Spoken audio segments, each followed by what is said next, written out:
मैं कुछ दिनों से अजीब सा महसूस कर रही हूँ।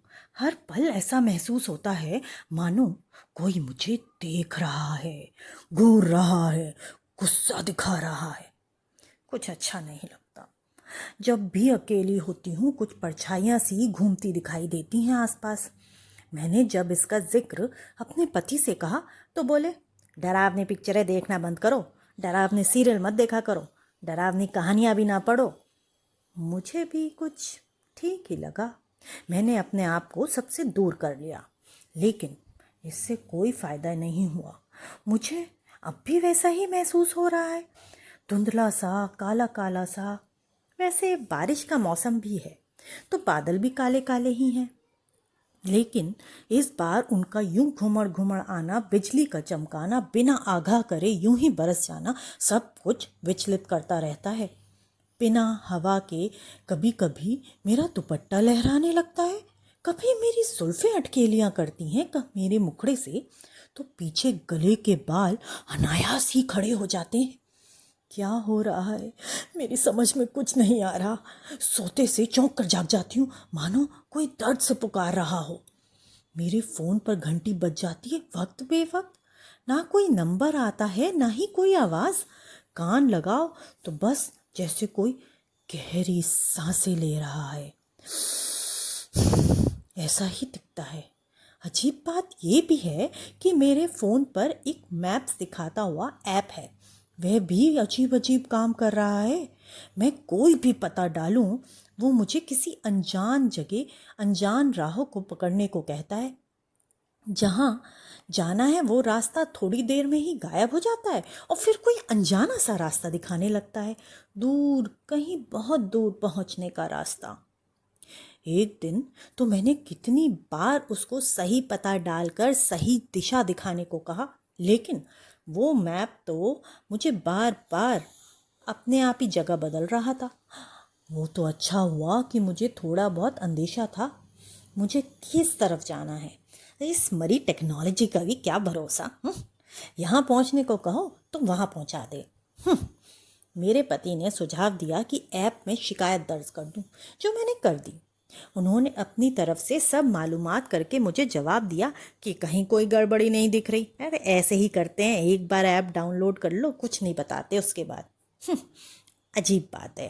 खैर, उनके ही सुझाव पर मैंने उसे अपने फ़ोन से हटा दिया और फिर से दोबारा डाला। मुश्किल 2-4 दिन के लिए सुधर गई। मुझे इत्मीनान हो गया कि अब मैं सुरक्षित हूँ। लेकिन ये मेरी भूल थी। थोड़े दिन बाद ठीक वैसी ही हरकत फिर से होने लगी। फ़ोन से ही मुझे अजीब दहशत सी होने लगी थी, लेकिन बिना फ़ोन आजकल गुजारा भी तो नहीं है। एक दिन मैंने अपने लिए एक बड़ा सा दही का कटोरा ले उसमें पोहा डालकर टीवी के सामने बैठ गई। कुछ और खाने का मन नहीं था तो सोचा दही पोहा ही सही। टीवी पर एक बच्चों का कार्यक्रम आ रहा था। उसमें वो बच्चों को उल्टी गिनती करना सिखा रहे थे। 10, 9, 8, 7। हर गिनती के साथ मेरे कानों में अजीब सी सिहरन होने लगी। मेरा दिल जोर जोर से धड़कने लगा, सांसें उखड़नी सी लगी कि अचानक मेरे ऊपर मानो किसी ने हमला कर दिया और झपट्टा मारा हो। मेरे मुंह से एक डरावनी चीख निकली और मैं मूर्छित हो गई। आँख खुली तो देखा हमारे पड़ोसी की जंगली बिल्ली मेरे दही पोहे के कटोरे को चाट रही थी। उसकी हरी हरी आंखें मुझे घूर रही थीं, माने खाने को ललचा रही हूँ। मैंने डरते हुए हाथ में पकड़े हुए टीवी का रिमोट उसे जोर से मारा, सीधे उसकी टांग पर लगा। वो मिमियाते हुए वहाँ से फरार हो गई। मेरा गला सूख गया था। मैंने उठकर फ्रिज का ठंडा पानी निकाला और 2 गिलास गिटक गई। प्यास फिर भी शांत होती ना लगी। वो उल्टी गिनती मेरे दिमाग में हथौड़े सी प्रतीत हो रही थी, मानो धक धक करके कोई चीज़ मेरे करीब, बहुत करीब आ रही हो। मेरे माथे पर पसीने की बूंदें उभर आई थी। एसी का तापमान और कम कर दिया, लेकिन ठंडक देने के बजाय वह मुझे झुलसाने लगा। मैं दौड़ के गुसलखाने में गई और शावर के नीचे खड़ी हो गई।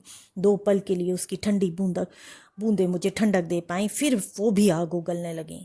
मुझे कहीं चैन नहीं मिल रहा था। भीषण गर्मी, आग की लपटें हर ओर से मुझे लील जाने को तत्पर थीं। बाहर बादल गड़गड़ा रहे थे, मूसलाधार बारिश होने लगी थी, बिजली भी जोर जोर से कड़क रही थी। मुझे बेहद डर लग रहा था। तभी अचानक मेरे फोन घंटी खनखनाई। मैंने लगभग का फ़ोन उठाया। शुक्र था पति देव का फ़ोन था। फ़ोन उठाते ही पति की अजीब सी आवाज़ आई, बचाओ बचाओ।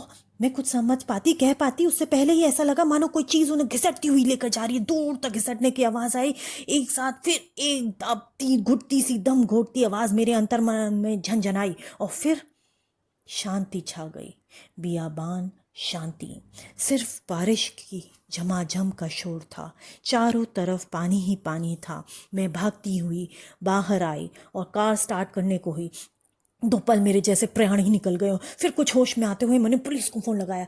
उनको बचा लो, उनको बचा लो, वो उन्हें लेकर जा रहा है। मैं फ़ोन पर मिन्नतें करती रही, लेकिन किसी ने मेरी बात नहीं सुनी। कार 100 की रफ्तार से मैं दौड़ाई जा रही थी मूसलाधार बारिश में, और फ़ोन पर दूसरी ओर से एक डरावनी आवाज़ मुझे सुनाई दी, मैं आ रहा हूँ, तुमको लेने तैयार रहना।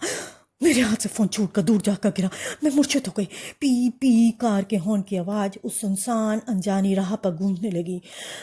आँख खुली तो मेरे पति मुझे जगा रहे थे। हम दोनों दीवार में बनी लकड़ी की अलमारी से बाहर का नज़ारा देख रहे थे।